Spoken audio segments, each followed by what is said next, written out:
എന്താ വിശേഷം? അപ്പ അറിഞ്ഞില്ലേ? ബഹുമാനപ്പെട്ട പ്രതിപക്ഷ സഖാവ് പിണറായി വിജയൻ 52 മിനിറ്റുള്ള ഒരു പത്രസമ്മേളനം നടത്തുന്നുണ്ട്.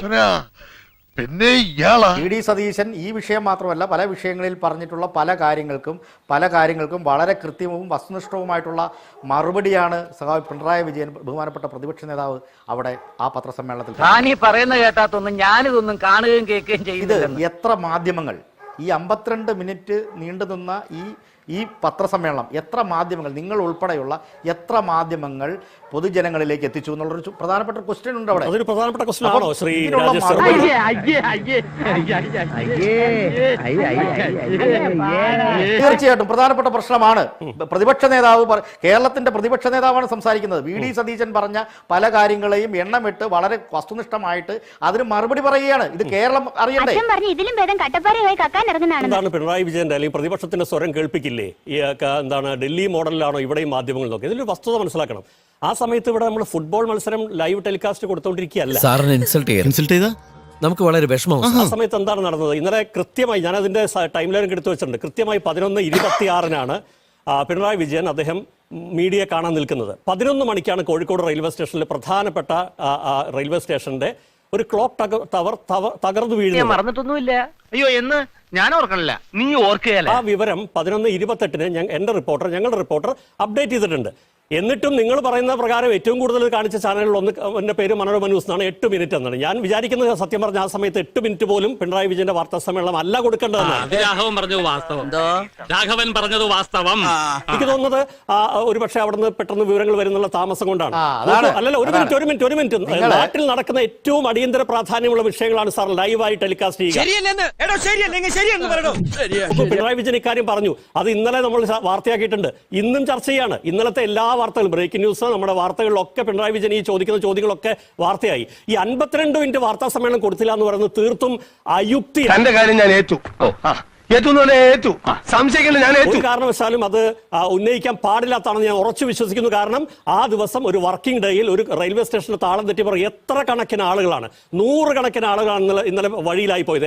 എപ്പോ വരെ? പാതിരാത്രി വരെ. പെരുമ്പാമ്പ് വിഴുങ്ങി അവന്റെ തലയില് 100 കണക്കിന് സഞ്ചരിക്കുന്ന യാത്രക്കാർ, 1000 അവരുടെ ബന്ധുക്കൾ, സിബ്ലിങ്സ്, അവരുടെ റിലേറ്റീവ്സ് തുടങ്ങിയ ആളുകളൊക്കെ പ്രതിസന്ധിയിലായ ഒരു പ്രശ്നം വരുമ്പോ ഏത് മാധ്യമ പ്രവർത്തന പാഠമാണ് സാർ നിങ്ങൾ ഞങ്ങളെ പഠിപ്പിക്കാൻ വരുന്നത്? നീ അറിഞ്ഞ കൊടുക്കണ്ട എന്നല്ല പറയുന്നത്. ഏതെങ്കിലും തരത്തിലുള്ള അടിയന്തര പ്രാധാന്യമുള്ള ലൈവ് ടെലികാസ്റ്റുകൾ കൊടുക്കണ്ട എന്നുള്ളതല്ല അതിന്റെ അർത്ഥം. അതിന്റെ പിന്നിലെ രാഷ്ട്രീയത്തെ സംബന്ധിച്ചാണ് ഞാൻ പറയുന്നത്. അല്ലല്ല, അതുകൊണ്ട് തന്നെ അത് കൊടുത്തില്ല, 52 മിനിറ്റ് കാണിച്ചില്ല എന്ന് പറയുന്നത് ജനാധിപത്യ വിരുദ്ധമായിട്ടുള്ള ആരോപണം കൂടിയാണ്. ശ്രീ രാജേഷ് ചെറുപ്പം, മനസ്സിലായില്ല? മനസ്സിലാക്കാൻ എന്റെ പാർട്ടിക്കാരെ പോലെ തന്നെ നിനക്കും കുറച്ച് ടൈം എടുക്കും. ഇത് മാത്രമല്ല, ഇപ്പോ ഈ കൈരളി ചാനൽ 52 മിനിറ്റും കാണിച്ചു എന്ന് പറഞ്ഞു. യഥാർത്ഥത്തിൽ എന്ത് മാധ്യമപ്രവർത്തനമാണ് അവര് ചെയ്തതെന്നുള്ള ഒരു സംശയം ഒരു മാധ്യമപ്രവർത്തനത്തിലേക്ക് എനിക്കുണ്ട്. 52 മിനിറ്റ് ഒരു നാട്ടിൽ ഒരു റെയിൽവേ സ്റ്റേഷനിൽ വലിയ അപകടം ഉണ്ടായിട്ട് അത് മൈൻഡ് ചെയ്യാൻ പിണറായി വിജയനെ തന്നെ ലൈവ് കൊടുത്തോണ്ടിരുന്നു പറഞ്ഞാൽ അതെന്ത് മാധ്യമപ്രവർത്തനമാണെന്ന് എനിക്ക് സംശയം. എന്നെ അപമാനിക്കരുത്. ഭരണത്തിന്റെ ഇടനാഴികളിൽ ഇന്ന് വരെ ആരും എന്നോട് ഇങ്ങനെ ഇടപെട്ടിട്ടില്ല. 52 മിനിറ്റ് കൊടുക്കണം എന്നുള്ളതല്ല, അടിയന്തര പ്രാധാന്യമുള്ള കാര്യങ്ങൾ കൊടുക്കണം. പക്ഷേ എന്തുകൊണ്ടാണ് നിങ്ങൾ പിന്നെ വളരെ പ്രധാനപ്പെട്ട ഈ കാര്യത്തെ അവഗണിക്കുന്നു? അവഗണിച്ചില്ല എന്നുള്ളതാണ് എന്റെ പോയിന്റ്. കൊള്ളില്ലാത്തത് തിരിച്ചെടുക്കും. എവിടെ ഇതൊരു നടക്കി പോണ ലക്ഷണില്ല. ഞാൻ ഇവന്റെ 2 വാങ്ങിച്ചിട്ടേ പോവുള്ളൂ. എറിഞ്ഞാൽ കൊള്ളില്ലാത്ത ആയുധം തിരിച്ചെടുക്കൂ. ഇത് നിൽക്കില്ല. ഈ വാദം അങ്ങനെ ഉന്നയിക്കണം. അല്ല നിൽക്കും. അത് നിൽക്കുന്നത് കൊണ്ടാണല്ലോ പറയുന്നത്. അത് നിങ്ങൾ ഇങ്ങനെ നിരന്തരം ഇങ്ങനെ ചോദിച്ചോണ്ട്, ഇത് നമ്മൾ ചോദിക്കുന്ന ഒരു ചോദ്യമാണ്. ഇത് ഏതെങ്കിലും രാഷ്ട്രീയ പാർട്ടിയുടെ, ഏതെങ്കിലും പ്രത്യേക രാഷ്ട്രീയ പാർട്ടിയുടെ ആയിട്ട് ബന്ധപ്പെട്ടിട്ടുള്ള ഒരു പത്രസമ്മേളനമല്ല. കേരളത്തിന്റെ പ്രതിപക്ഷ നേതാവാണ് സംസാരിക്കുന്നത്. പറ്റിപ്പോ മായമോ ഇല്ലാത്ത നല്ല കൃത്യം കക്ഷികളാ. കേരളത്തിന്റെ മുഖ്യമന്ത്രി പറഞ്ഞ പല വിധത്തിലുള്ള ആരോപണങ്ങൾക്ക് മറുപടിയാണ് പറയുന്നത്. അത് കേരളം ശ്രദ്ധിക്കേണ്ടതാണ്. കേരളം ശ്രദ്ധിക്കും. എനിക്ക് അറിയാൻ മേലാത്തോണ്ട് ചോദിക്കുക. കേരളം അത് ശ്രദ്ധിച്ചു. ഈ വാർത്താ സമ്മേളനം മുഴുവൻ സമയം കൊടുക്കാത്തതുകൊണ്ട് അത് ശ്രദ്ധിക്കാതെ പോയിട്ടില്ല എന്ന് മാത്രമാണ് എന്റെ പോയിന്റ്. അങ്ങ് അതിൽ നിൽക്കാതെ നമ്മൾ ചർച്ച ചെയ്യുന്ന വിഷയത്തിലേക്ക് വരും. എനിക്കൊന്നും അറിയാൻ മേലടോ, എന്റെ തല ചുറ്റും. അതിലെന്ത് ഉന്നയിക്കുന്ന എന്ത് മെറിറ്റ് ആണ്? ആ വിഷയം എവിടെയാണ് പ്രാധാന്യത്തോടെ ചർച്ച ചെയ്യപ്പെടുന്നത്? ഇന്നലെ ഈ സമയത്ത് പിണറായി വിജയൻ ചോദ്യങ്ങളാണ് ഈ പോയിന്റ് ഞാനിവിടെ ചർച്ച ചെയ്തത് സാർ. അതുകൊണ്ട് അത് ഹൈലൈറ്റ് ചെയ്യപ്പെടാതെ പോയിട്ടില്ല. അങ്ങ് അത് വിടും. ഏതാണ്ട് എലിക്കണിയിൽ സൂന വെട്ടതുപോലെ. എപ്പോ അല്ല അത് വിട്ടു കാരണം ഇതിന്റെ രാഷ്ട്രീയം നമ്മൾക്ക് ഈ രാഷ്ട്രീയത്തെ സംബന്ധിച്ചാണ് ഞാൻ പറയാൻ ശ്രമിച്ചത്. നിങ്ങളെ സംബന്ധിച്ചിടത്തോളം ആ രാഷ്ട്രീയത്തെ സംബന്ധിച്ച് നിങ്ങൾക്ക് പറയാൻ താല്പര്യമില്ല. ഏത് രാഷ്ട്രീയത്തെ ഒരുപാട് കള്ളങ്ങൾ കൊണ്ട് പുതിയൊരു വിശദീകരണം ഇനി ഇവിടെ വേണ്ട. ഉന്നയിക്കാൻ ശ്രമിച്ചത് ഞാൻ അത് പറഞ്ഞു വരുന്ന ഒരു വിഷയത്തിലേക്ക് നമ്മൾ, അതായത് ഒരു ചോദ്യത്തിന് അല്ലെങ്കിൽ താങ്കൾ ഉന്നയിച്ച ഒരു വിഷയത്തിന്റെ ഒരു പറഞ്ഞു തുടങ്ങിയ ഒരു ഇൻട്രൊഡക്ഷൻ മാത്രമാണ് അത്. ആ ഇൻട്രൊഡക്ഷനിൽ പിടിച്ചിട്ട് അത് തന്നെ വീണ്ടും അങ്ങോട്ടും ഇങ്ങോട്ടും ചർച്ച ചെയ്തുകൊണ്ട് കഴിഞ്ഞാൽ നമ്മൾ ഈ ചർച്ച ഞാനിവിടെ കിടന്ന് തീ തിന്ന കുറച്ചുകൂടെ തീ തിന്നുക, എന്നിട്ട് അതിന്റെ കൂടെ കുറച്ച് മണ്ണോടെ കഴിച്ചോളൂ, ഒന്ന് ആളി പടരട്ടെ. ബഹുമാനപ്പെട്ട പ്രതിപക്ഷ നേതാവ് ലൈവായി ചെയ്തിട്ടുള്ള ഒരു പത്രസമ്മേളനത്തെ വേണ്ട രീതിയിൽ അർഹമായ പരിഗണനയോടുകൂടി ഗൗരവത്തോടുകൂടി കൊടുക്കാത്തത് എന്ത് കൊടുക്കണം എന്നുള്ളത് നിങ്ങളുടെ താല്പര്യമാണ്, ആയിക്കോട്ടെ. അതിന്റെ ഒരു രാഷ്ട്രീയമുണ്ട്, അതൊക്കെ നമുക്കറിയാം.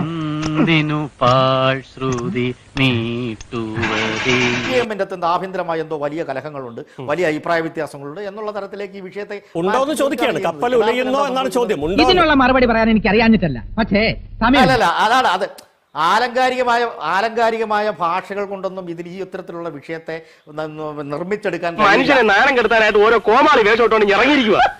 ഇന്നലെ വൈകുന്നേരത്തിന് ശേഷം ഇന്ന് കെ രാഗേഷ് ഒരു വാക്കും മിണ്ടിയിട്ടില്ല. ഇന്ന് ഞാൻ EP ജയരാജൻ പറയുന്നതാണ്, ഞാൻ അതിനൊപ്പമാണ് ഞാനെന്ന് കൂടി നോക്കൂ. സമീപകാലത്ത് നമ്മളൊന്നും കേട്ടിട്ടില്ല. ഇതിൽ മറുവശത്ത് ആരാണ്? കെ രാഗേഷ് ഉന്നയിച്ച ഒരു അഴിമതി ആക്ഷേപമല്ല. ഞാനൊരു സത്യം പറഞ്ഞ് വിശ്വസിക്കൂ, എനിക്കത് ഓർമ്മയില്ല. പിണറായി വിജയൻ ഉന്നയിച്ച ഒരു അഴിമതി ആക്ഷേപമാണ്. പിണറായി വിജയൻ ആവർത്തിച്ച് ഉന്നയിച്ച ഒരു പ്രശ്നത്തിൽ ജയരാജൻ അതിനോട് യോജിക്കുന്നില്ല. ആ ജയരാജനോടൊപ്പമാണ് ഞാനെന്നൊരു കേന്ദ്ര കമ്മിറ്റി അങ്ങ് പറയുന്നത്. നമ്മൾ സമീപകാലത്ത് കേട്ടിട്ടുണ്ടോ സാർ ഇങ്ങനെ ഒരു സെനാരിയോ?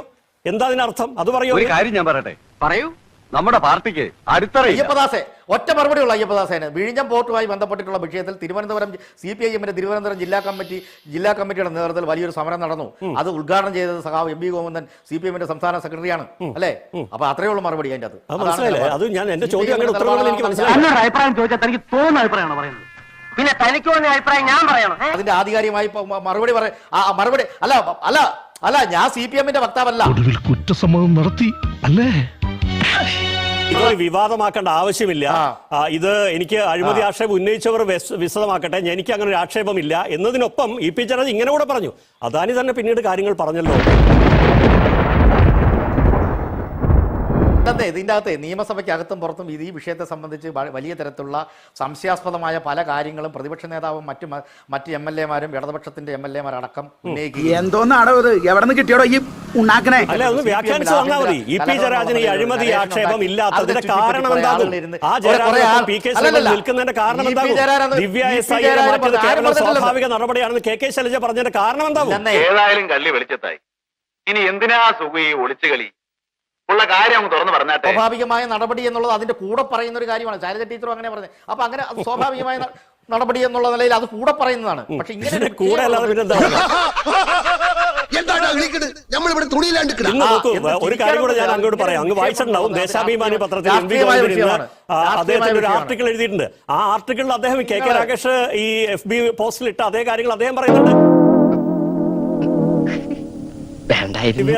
നേരത്തെ അദാനിക്കെതിരെ നടപടി എടുത്ത ആളാണ്, വന്നപ്പോ തന്നെ വേറൊരാളെ വെച്ച് ഇവരെ മാറ്റിയതും ഈ തരുണത്തിൽ സംശയിക്കേണ്ടതെന്ന് ചോദിച്ചു. അത് വായിച്ചിട്ടുണ്ടാവില്ലേ? ചുരുങ്ങിയ പക്ഷം സംസ്ഥാന സെക്രട്ടറി ഇന്ന് എന്താണ് സ്വന്തം പത്രത്തിൽ എഴുതിയെന്ന് വായിച്ചിട്ടുണ്ടാവില്ലേ? അപ്പോ നാളെ നേരത്തെ തന്നെ ഇങ്ങോട്ട് എത്തണം കേട്ടോ. ശരി.